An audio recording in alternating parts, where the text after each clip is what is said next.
என்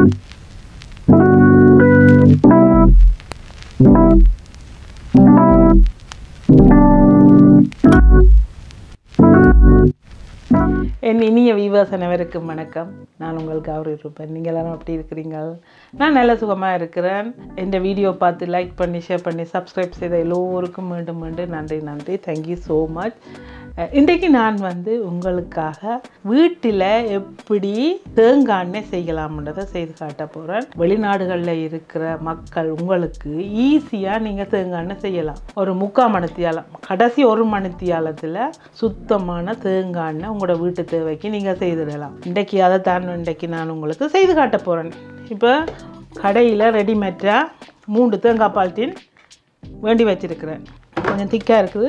இப்படியே ஐயோ தண்ணி கழுவி எடுத்து வச்சிருக்கிறதால தண்ணியாக இருக்குது. ஓகே, 3 தேங்காய் பால் டின் எடுத்திருக்கிறேன். ஒரு தேங்காய் பால் டின் 400 ml. இது நல்ல திக்கான தேங்காய் பால். நான் அன்றாடம் சாப்பாட்டுக்கு பாவிக்கிற தேங்காய் பால். ஓகே, 3 தேங்காய் பால் டின்னையும் உடைச்சு இந்த பாத்திரத்தில் ஊற்றுறேன்.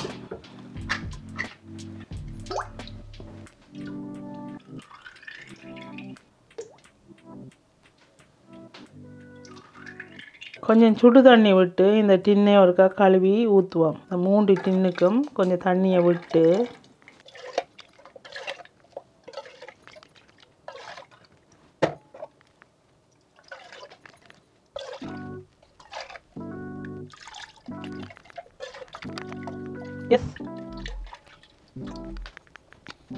இப்போ அடுப்பை பற்ற வச்சு எண்ணெயை காய்ச்ச தொடங்கலாம். பால் கொதிச்சு, தேங்காய் பால் கொதிச்சு டீயை பொங்கி ஊற்று போகுது. அப்போ ஐயோ நெருப்பை கூட்டி இப்படியே காய்ச்சி கொண்டே இருக்க கடைசியில் இந்த பாலில் இருக்கிற எண்ணெய் தனியாக எண்ணெயாக வரும் எங்களுக்கு. இப்போ தேங்காயில் இருக்கிற அந்த வெள்ளைத்தன்மை கலர் மாறி ஒரு ப்ரௌன் கலராக வரும். அது எப்படி வருதுன்னு காட்டுறேன்னு பாருங்க. உங்களுக்கு இப்படியே கைவிடாமல் மெதுவாக கிளறிக்கொண்டே இருக்கணும். இப்போ இந்த தேங்காய் பாலுக்குள்ள ஒரு 1/2 கப் அரிசிமா, 2 கப் சர்க்கரை சேர்த்து நல்லா மிக்ஸ் பண்ணினா தொதல். ஓகே, சிம்பிளாக ஈஸியாக குயிக்காக செய்துடலாம். இப்போ பால் நல்லா திக்காக திரண்டு வர தொடங்கிட்டுது. இந்த பாத்திரத்தில் அடி பிடிக்காமல் கிளறிக்கொண்டே இருக்கணும். அதே நேரம் சைட்டுகள்லையும் பாருங்கள், இது கரண்டிலேயே திக்காக வருது. அந்த மாதிரி ஓரங்களில் ஒட்டி கொண்டு இருக்கும். அதையெல்லாம் நல்லா வலிச்சு விடணும்.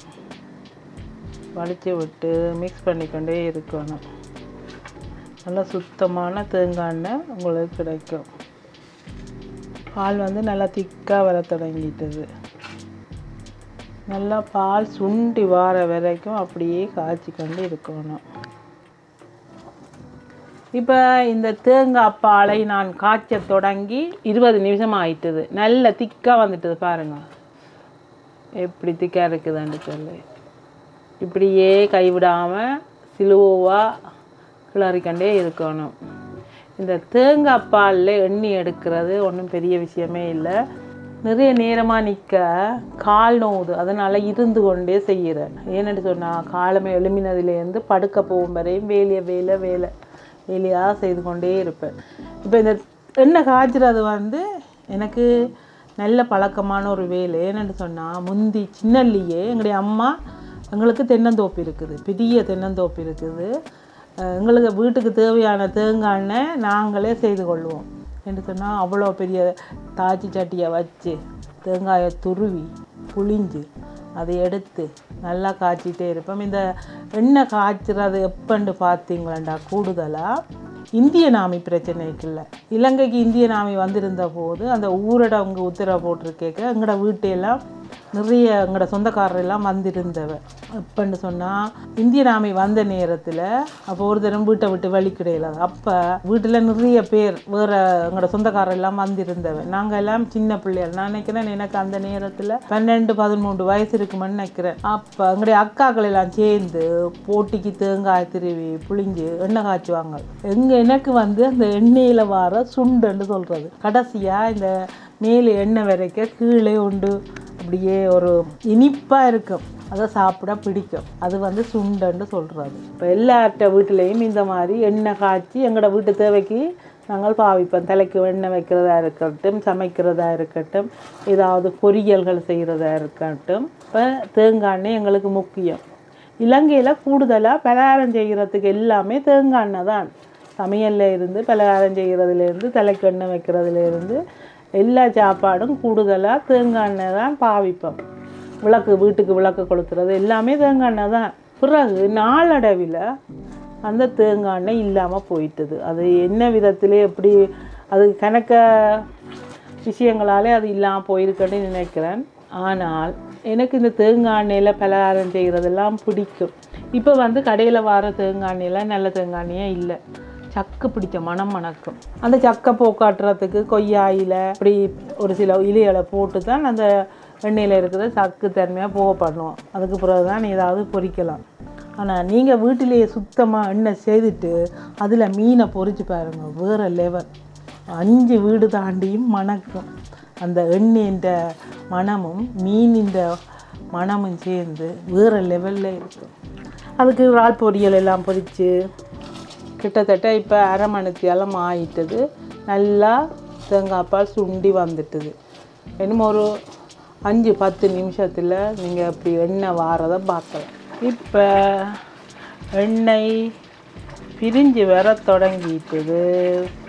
இந்த வெள்ளையாக இருக்கிறதெல்லாம் இந்த ப்ரௌன் கலராக போயிட்டு கீழே போயிடும். இந்த நேரத்தில் கொஞ்சம் கவனமாக நல்லா நெருப்பு எரிக்காமல் குறைச்சி வச்சு கிண்டிக்கண்டே இருக்கணும்.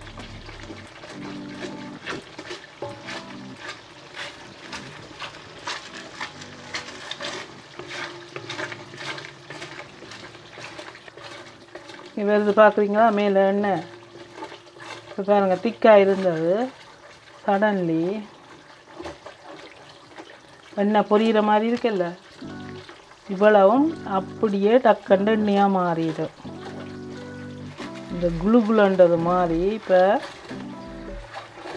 எண்ணெய் காய்ச்சறதுக்கு நல்லா இந்த அடிக்கனமான பாத்திரமாக இருக்கணும்.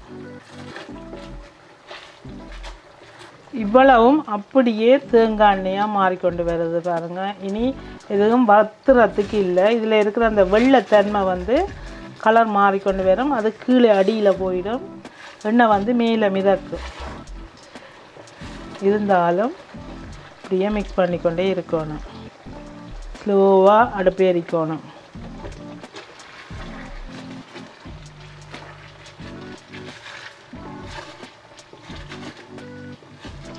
இன்னும் கொஞ்சம் நேரம் இருக்குது. ஏன்னு சொன்னால் இந்த கீழே இருக்கிறது இது வந்து அப்படியே நல்லா திக்காக வரணும், பொரிஞ்சு வரணும். அந்த டைமில் தனியாக தேங்காய் எண்ணெய் அப்படியே மேலே நிற்கும். அப்போ அதை வடிய வச்சுட்டு உங்களோட வீட்டு தேவைக்கு எடுக்கிறதா. தேங்காய் எண்ணெய் ரெடி ஆகிட்டுது. இது வந்து நல்லா முரண்டு இருக்கணும், நொழண்டு இருக்கக்கூடாது. அப்போ தான் அதில் இருக்கிற எண்ணெயெல்லாம் வடிஞ்சு வரும். இன்னும் ஒரு 3-4 நிமிஷத்தில் அது நல்லா இதன்றும் நல்லா முரண்டு வரும். அந்த உள்ளே இருக்கிற சுண்டு, அதுக்கு பேர் சுண்டுன்னு சொல்கிறது, தேங்காய் எண்ணெயில் இருக்கிற சுண்டு. இப்போ நான் இதை தேங்காய் எண்ணெய் ரெடி ஆகிட்டு நிப்பாட்டி இறக்கி அப்படியே ஒரு பாத்திரத்தில் ஊற்றி வடிய வைக்க போகிறேன். ஒரு துணியை போட்டு இதுக்கு மேலே இதை வச்சுட்டு, இது பிக்காக இருக்குது, சின்னல இருக்கட்டும்.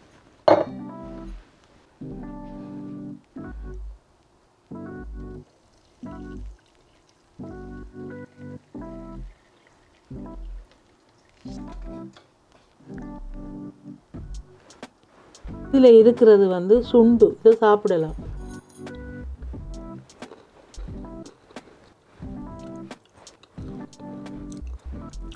குவைட் ஒரு நைஸ் டேஸ்ட்டாக இருக்கும்.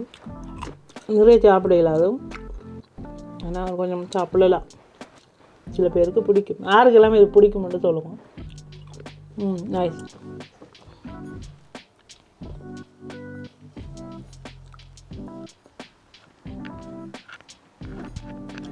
தேங்காய் எண்ணெய் fresh coconut oil, home made coconut oil. ஆனால் ஹாட்டாக இருக்குது. போத்தில் விட்டா போத்தில் உடைச்சி போயிடும். ஆவ் ஆவ் ஆவ்.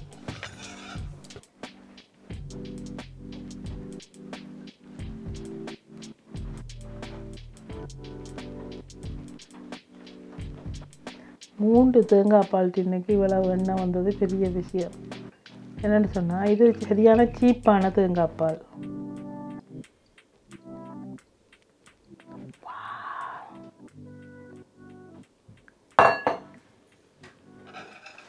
Fresh coconut oil. இன்றைக்கு வீட்டில் எப்படி தேங்காய் எண்ணெய் செய்கிறதுன்றதை செய்து காட்டியிருக்கேன். இந்த எக்ஸ்பீரியன்ஸ் உங்களுக்கு சொல்லியிருக்கிறேன். நான் ஊரில் எப்படி தேங்காய் எண்ணெய் செய்கிறாங்கன்னு சொல்லி. இந்த தேங்காய் எண்ணெய் நீங்கள் தேங்காயை திருவி புளிஞ்சு கஷ்டப்பட தேவையில்லை. ரெடிமேட்டாக கடையில் போய் ஃபேட், அதாவது எக்ஸ்ட்ரா ஃபேட்டுன்னு இருக்கும், அந்த மாதிரி தேங்காய் பால் டின்னை வேண்டி கொண்டு வந்துட்டு ஈஸியாக நீங்கள் செய்யலாம். வெளிநாட்டில் இருக்கிற மக்கள் உங்களுக்கு தேங்காய் எண்ணெய், நல்ல தேங்காய் எண்ணெய் வேணுமெண்டா நீங்கள் ஈஸியாக செய்யலாம். 1 மணித்தியாலத்தில் தேங்காய் எண்ணெய் நீங்கள் எடுத்துடுவீங்க. இந்த தேங்காய் எண்ணெயை வச்சு அடுத்த வாரம் நான் உங்களுக்கு ஒரு சாப்பாடு செய்து காட்டுறேன். அதுக்காக எனக்கு ஃப்ரெஷ் கோகோனட் ஆயில் தேவைப்பட்டது. அதனால் நான் இந்த எண்ணெயை செய்திருக்கிறேன். என்னென்னு சொன்னால் நான் கடையில் தேங்காய் எண்ணெய் வேண்டுறது இல்லை. அந்த கடையில் வேண்டுற தேங்காய் எண்ணெய் எனக்கு அந்த சக்கு மணம் மணக்கிற மாதிரி இருக்குது. அதனால் நான் பெருசாக வேண்டுறதும் இல்லை, ட்ரை பண்ணுறதும் இல்லை. இன்றைக்கு இதை உங்களோட நான் பகிர்ந்து கொண்டு இருக்கிறேன். நீங்களும் பாருங்கள், உங்களுக்கு தேவைப்பட்டால் நீங்களும் வேண்டுங்க. நன்றி, வணக்கம். இந்த வீடியோ பார்த்து லைக் பண்ணி, ஷேர் பண்ணி, சப்ஸ்கிரைப் செய்த எல்லோருக்கும் மீண்டும் நன்றி. Thank you so much. நன்றி, வணக்கம்.